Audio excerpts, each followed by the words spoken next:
They say revenge is a dish best served cold. I served mine frozen solid, and watching it thaw was the most satisfying thing I had ever done. The champagne flutes clinked around me like tiny bells announcing my own funeral. I stood in the corner of my mother Eleanor Thorne's marble-floored mansion, watching the glittering crowd celebrate her anniversary party, and all I could think about was how desperately I wanted to disappear. The crystal chandeliers cast dancing shadows across the faces of people who had never really seen me. Not the real me, anyway. They saw Eleanor's daughter, the one who had failed to marry well, the one who had divorced that wonderful man everyone adored, the one who was raising a child alone and clearly doing a terrible job of it. I smoothed down my simple black dress, acutely aware of how it paled in comparison to the designer gowns swirling around me. My sister Vivienne held court near the grand staircase, her emerald dress probably costing more than my monthly rent. She threw her head back and laughed at something one of Mother's friends said, and the sound grated against my nerves like nails on a chalkboard. Vivienne had always been the golden child, the one who could do no wrong, while I had been the afterthought, the mistake that came along and complicated Mother's carefully curated life. I checked my phone for the third time in 5 minutes. Maya was supposed to be here by now. My 12-year-old daughter had insisted on coming even though I had tried to convince her to stay home. She wanted to see her grandmother, wanted to be part of the family, and I had not had the heart to tell her that this family did not really want us there. The divorce from Laura Vance had been brutal, but we had managed to find a cordial arrangement for Maya's sake.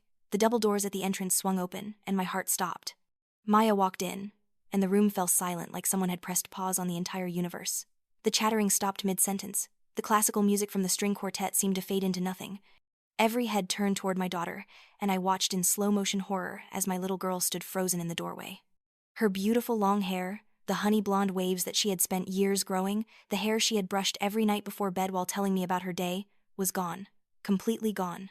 Her head had been shaved so roughly that I could see patches of angry red skin on her scalp. Thin lines of dried blood traced paths down her neck where the razor had cut too deep. Her eyes, those beautiful blue eyes that usually sparkled with life, were hollow and terrified. Tears streaked down her face, cutting through what looked like smudged makeup someone had tried to use to hide the damage. My daughter stood there in her pretty pink dress that we had picked out together last week, her head brutally shaved, looking like a broken doll. The silence shattered with the sound of my mother's voice. Not with concern, not with horror, but with that familiar tone of cold disapproval that had haunted my entire childhood. Before Mother could speak, Vivienne stepped forward, and I watched my sister do something I would never forgive, could never forgive, not if I lived 1,000 years. She laughed, not a gasp of shock, not a cry of concern. She laughed, a sound so cruel and filled with such malicious glee that it seemed to echo off every marble surface in that cavernous room. My sister threw her head back and let out a cackle that made my blood run cold. She clutched her stomach as if this was the funniest thing she had ever witnessed. Other people shifted uncomfortably, but no one said a word. No one moved to help. They just stared. These people in their expensive clothes with their expensive jewelry, and they did nothing. Vivienne finally caught her breath enough to speak, her words dripping with venom. "Oh my God, Seraphina! Looks like your little brat tried a new hairstyle. You really should have taught her how to take a joke." She turned to the crowd, performing for them. "I mean, seriously, it's just hair. It grows back." Such a drama queen, just like her mother. I looked at my mother. Eleanor Thorne stood there in her silver gown, perfectly coiffed, diamonds glittering at her throat, and she said nothing. She just looked at Maya with those cold gray eyes, and I saw it clearly for the first time. I saw the contempt, the disdain. My mother looked at my precious daughter, my baby who was standing there violated and humiliated, and Eleanor's face showed nothing but disgust. Something inside me that had been bending for years, straining under the weight of a lifetime of emotional abuse and neglect, finally snapped. I do not remember crossing the room. I do not remember pushing through the crowd. All I remember is the sound of my hand connecting with Vivienne's face, a sharp crack that silenced her laughter instantly. The force of it turned her head to the side, and a red mark bloomed across her perfectly made-up cheek. The room erupted, people gasped. Someone dropped a glass and it shattered on the marble floor. But I did not care. I got right in Vivienne's face, so close I could see the shock and fear replacing the cruel amusement in her eyes. My voice came out low and deadly, a tone I did not recognize as my own. "You did this. You did this to her. You touched my daughter, and you will pay for this. I swear to God, Vivienne, you will pay for every second of pain you caused her." Vivienne stumbled backward, one hand on her reddening cheek, her mouth opening and closing like a fish. "You crazy bitch," she finally sputtered. "You actually hit me, in front of everyone." I turned to face the crowd, to face all these people who had watched my family tear me down for years and had said nothing. Yes, I hit her, and I would do it again. My daughter was brutalized, and my sister thought it was funny. You all heard her. You all saw her laughing. Mother finally moved, sweeping forward in her gown like an avenging angel, but there was no righteousness in her anger, only fury at having her perfect party disrupted. "Seraphina, Eleanor Thorne, you will leave this house immediately. How dare you cause such a scene? How dare you assault your sister in my home?" I walked over to Maya, who was shaking so hard I thought she might collapse. I wrapped my arms around her fragile shoulders, feeling her lean into me, and I had never felt such a combination of love and rage in my entire life. "Come on, baby. We're leaving. We should never have come here." As I guided Maya toward the door, Mother's voice rang out behind us, shrill and cutting. "You bastard child, you've ruined everything! You've always been a disappointment, but this is unforgivable." I stopped. I turned slowly, and I looked at the woman who had given birth to me but had never been a mother. Not really. "No, Eleanor. What's unforgivable is that you stood there and did nothing while your granddaughter stood in front of you with her head shaved, bloody, and you said nothing. What's unforgivable is that you raised a daughter who thinks cruelty is entertainment. This is not the end, Mother. This is just the beginning. Everything is going to change now." I walked out of that mansion with Maya pressed against my side, and I did not look back. The drive home was quiet except for Maya's soft crying. I kept one hand on her knee while I drove, trying to ground her, trying to let her know that she was not alone. When we got home to our small apartment, I helped Maya out of her dress and into her softest pajamas. I ran warm water in the bathroom sink and gently, so gently, cleaned the cuts on her scalp. Each time Maya flinched, I felt it like a knife to my heart. Maya finally spoke as I applied antibiotic ointment to the worst of the cuts. Her voice was small and broken. "Why do they hate me so much, Mom? What did I do wrong?" I set down the cotton swab and looked into my daughter's eyes, those beautiful eyes that were so full of pain and confusion. "You didn't do anything wrong, sweetheart. Not one single thing. This is not about you. This is about them, about their own cruelty and their own emptiness." She started crying harder, and I pulled her into my arms, holding her as tightly as I dared without hurting her injured scalp. "I just wanted them to like me. I just wanted to be part of the family." My heart shattered into 1,000 pieces. "I know, baby. I know, and I'm so sorry. I'm sorry I brought you there. I'm sorry I exposed you to that. But I promise you, Maya, I promise you on everything I hold sacred, no one will ever hurt you like this again. No one will ever touch you again without consequences." We stayed up all night. I sat in the chair next to her bed and watched her sleep. We watched the rise and fall of her chest, and I made plans. I made terrible, wonderful plans. As dawn broke through the window, painting Maya's room in soft golden light, I reached for my phone. I found the number I was looking for and hit dial. Ben Carter. Ben Carter was a private investigator I had met years ago through work. He was former military, the kind of man who could find out anything about anyone, and he owed me a favor. It was time to call that favor in. "Ben, it's Seraphina Thorne. I need your help. I need to know everything about my mother, Eleanor Thorne, and my sister, Vivienne Thorne. Every secret, every lie, every skeleton in their closets. And I need it fast." Ben did not ask questions. "Give me 48 hours. It took him less than 36. The file Ben delivered to my door was thick enough to be a novel, and reading through it felt like watching a car crash in slow motion. I sat at my kitchen table with a cup of coffee that had long gone cold, turning page after page, and with each new revelation, my resolve hardened. Vivienne, my golden child sister who could do no wrong. Ben had uncovered a trail of debt that would make most people's heads spin. Gambling debts, primarily, spread across 3 different casinos. She had a problem, a serious one, and she had been covering it up by embezzling from the hotel where she worked as a manager. Small amounts at first, but growing larger over the past year. Ben had found records of falsified expense reports, fake vendor invoices, money disappearing into personal accounts. It was all there, documented in black and white. But that was not all. Vivienne had also been using credit cards in Mother's name, racking up charges on luxury items, spa treatments, designer clothes, jewelry. She had been living beyond her means for years, propped up by fraud and theft, and no one had noticed because Mother had always paid the bills without looking too closely. Then there was Mother. Eleanor Thorne, pillar of the community, respected businesswoman, generous philanthropist. Ben had dug deep into her past, and what he had found made my blood run cold. There was a property deal from 15 years ago, right after my father had died in that car accident. Mother had purchased land that should have gone to the county for public use, but somehow the deal had been pushed through despite opposition. The file contained hints of bribery, of threats, of documents that had been conveniently lost. But the worst part, the part that made me feel sick to my stomach, was what Ben had uncovered about my father's death. The accident had been ruled just that, an accident, a tragic case of a car going off a mountain road at night. But Ben had found inconsistencies in the police report, witnesses who had never been interviewed, a mechanic who had tried to tell police that the brake lines looked tampered with, but whose statement had been dismissed, and phone records showing that Mother and Father had argued violently the day of the accident, something Mother had never mentioned.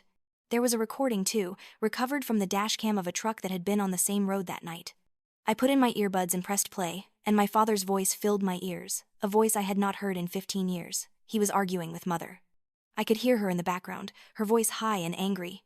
My father was saying something about protecting me, about making sure I got my fair share, about changing his will.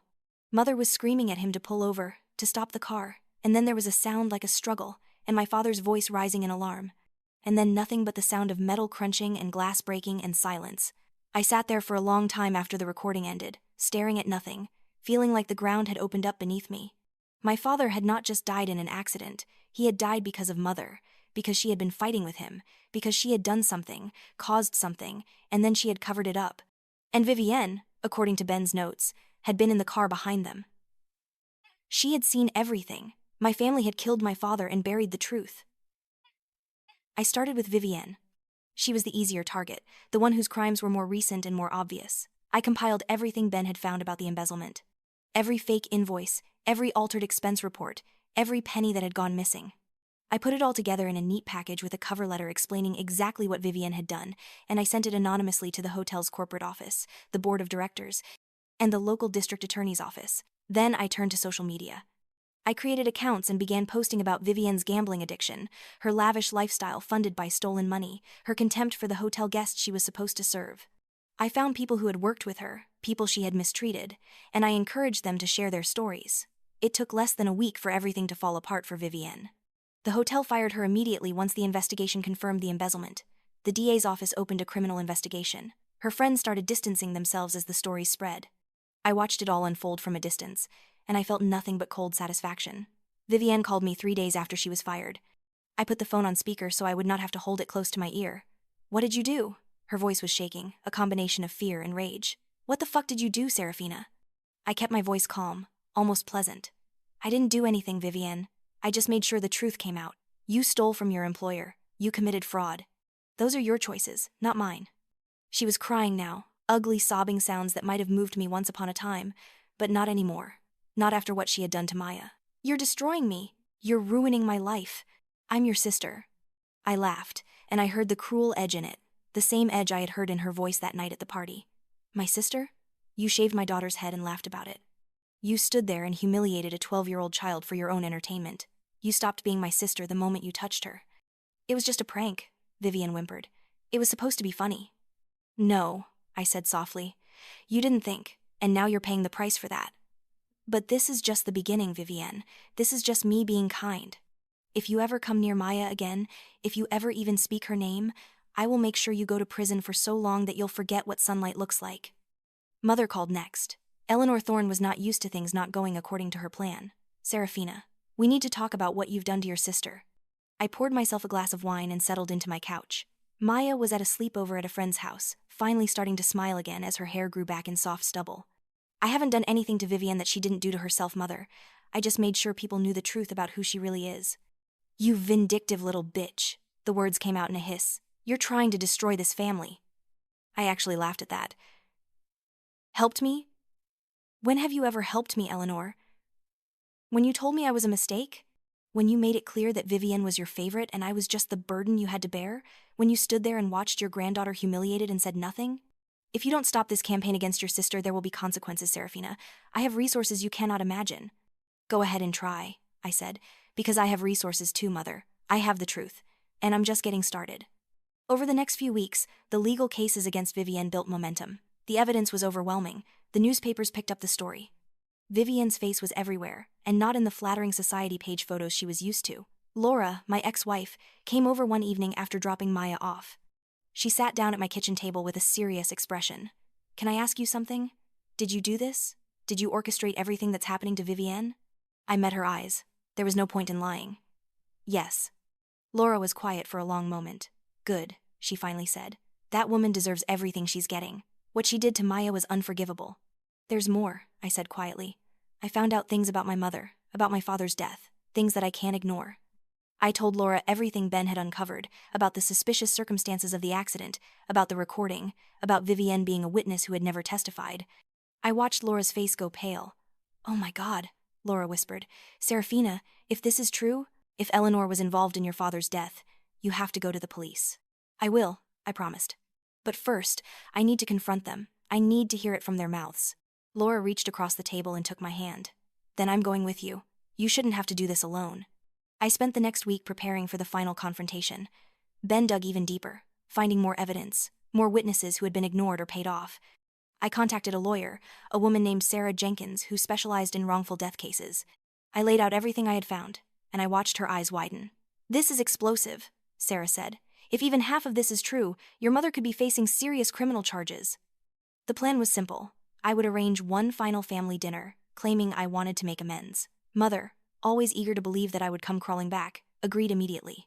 I also contacted the detective who had originally investigated my father's accident. He was retired now, but when I explained what I had found, he agreed to listen. The night of the dinner arrived. I dressed carefully, choosing a red dress that reminded me of the color my father used to call Firebird. Maya and I drove to Mother's mansion together. Maya's hair had grown in about an inch now, a soft auburn fuzz that she had decided she actually liked. She looked beautiful and strong. The mansion looked the same as it had the night of the party, all marble and crystal and cold elegance.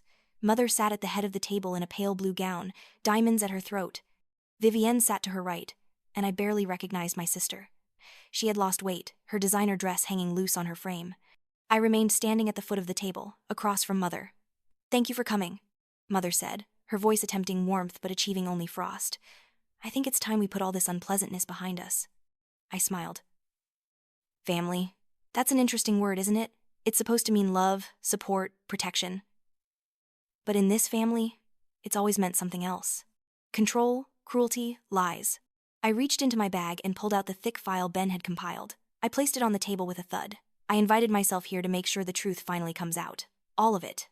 I started with Vivienne's embezzlement, laying out each piece of evidence methodically. Then I moved on to Mother. The property deals, the bribes, the threats.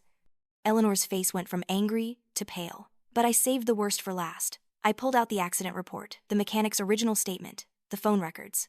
And finally, we come to the death of my father, James Thorne, the accident that wasn't an accident. The room went deadly silent. Mother's hand shook as she reached for her wine glass. You don't know what you're talking about. Don't I? I pulled out my phone and connected it to the Bluetooth speaker I had brought. I have a recording from that night, from a truck's dash cam. Would you like to hear it, Mother? Stop, Vivienne said suddenly, her voice breaking. Please, Seraphina, just stop. Why should I stop? You didn't stop when you were shaving my daughter's head. Why should I show you mercy when you showed her none? There was a knock at the door. Sarah Jenkins walked in first, followed by Ben Carter and Detective Morrison, the retired officer who had investigated my father's death. Mrs. Thorne, Detective Morrison said, I'm here to ask you some questions about the death of your husband, James Thorne. Mother's face was white. I have nothing to say without my lawyer present. That's your right, Morrison agreed, but before you decide to remain silent, I think you should hear this. I pressed play on my phone, and my father's voice filled the room. The argument, the struggle, the crash. And then, in the silence after, another voice. Mother's voice, shaky and scared, calling Vivienne's name, and Vivienne's young voice answering, What do we do, Mom? What do we tell them? The recording ended. Mother had collapsed back into her chair, her face buried in her hands. Vivienne was sobbing openly. You were fighting with Dad about his will, I said to Mother. He was going to change it, going to make sure I was protected. You couldn't stand that. So you fought with him while he was driving. You grabbed the wheel, or distracted him. And when he crashed, you covered it up. It was an accident, Mother whispered. I didn't mean for him to die. We were just arguing, and I grabbed his arm, and the car swerved. An accident you covered up, Detective Morrison said. An accident you lied about for 15 years. Mrs. Thorne, I'm going to have to ask you to come with me to the station for questioning. Mother looked up at me then, and for the first time in my life, I saw fear in her eyes. Seraphina, please. I'm your mother. You can't do this to me. I thought about all the times I had asked her for love, for acceptance. I thought about every time she had turned away, every time she had made me feel worthless.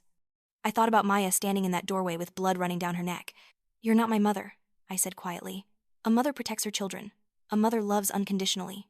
You were just the woman who gave birth to me and spent the rest of my life making me wish you hadn't. So no, I won't help you. I won't save you. Not this time. Mother was taken to the police station for questioning. Vivienne, faced with the choice of cooperating or facing obstruction of justice charges, broke down and confirmed everything. She told them about being in the car behind our father that night, about seeing Mother grab the wheel, about the cover-up that followed. Sarah Jenkins filed a wrongful death suit on behalf of my father's estate. The property that had been part of the suspicious deals, the money Mother had made from her corrupt dealings, all of it would be examined and potentially recovered. 6 months later, I stood in a courthouse and watched as the judge sentenced my mother to prison for manslaughter and obstruction of justice. Vivienne received a reduced sentence in exchange for her testimony, but she would still serve time for the embezzlement and her role in covering up the accident. Maya stood beside me, her hair now shoulder-length and healthy. She held my hand tightly as we walked out of the courthouse into the bright sunshine. Laura was waiting for us at the bottom of the steps, and she smiled when she saw us. We had started having family dinners again, the three of us. Real family dinners where people actually cared about each other, where Maya felt safe and loved and protected. Laura and I had even discussed the possibility of trying again, of rebuilding what we had once had, but this time on a foundation of honesty and mutual respect. As we drove away from the courthouse, Maya turned to me. "Mom, do you think they'll ever understand what they did wrong?" I thought about that question for a long moment. "I don't know, sweetheart, maybe they will, maybe they won't. But that's not our responsibility anymore. Our responsibility is to ourselves, to building a life where we're happy and healthy and surrounded by people who actually love us." Maya nodded, a small smile playing at her lips. "I like our new life." "Me too, baby," I said, reaching over to squeeze her hand. "Me too." That night, after Maya had gone to bed, I sat on my balcony with a glass of wine and looked up at the stars. I thought about my father, about how he had tried to protect me even at the cost of his own life. I thought about the years I had spent trying to earn my mother's love, trying to be good enough, trying to fit into a family that had never wanted me. I had spent so long being the victim, being the one who absorbed all the cruelty and asked for more, but I was not that person anymore. I had found my voice, I had found my strength, and I had learned the most important lesson of all. Sometimes the people who are supposed to love you are the ones who hurt you the most. And sometimes the bravest thing you can do is walk away, cut the ties that bind you to toxic people, and build a new family from the people who actually deserve your love. I raised my glass to the stars, to my father wherever he was, and I made a silent toast to justice, to healing, to new beginnings, to the strength it takes to say enough is enough and mean it. The price of cruelty, I had learned, was steep, and I had made sure my family paid every cent.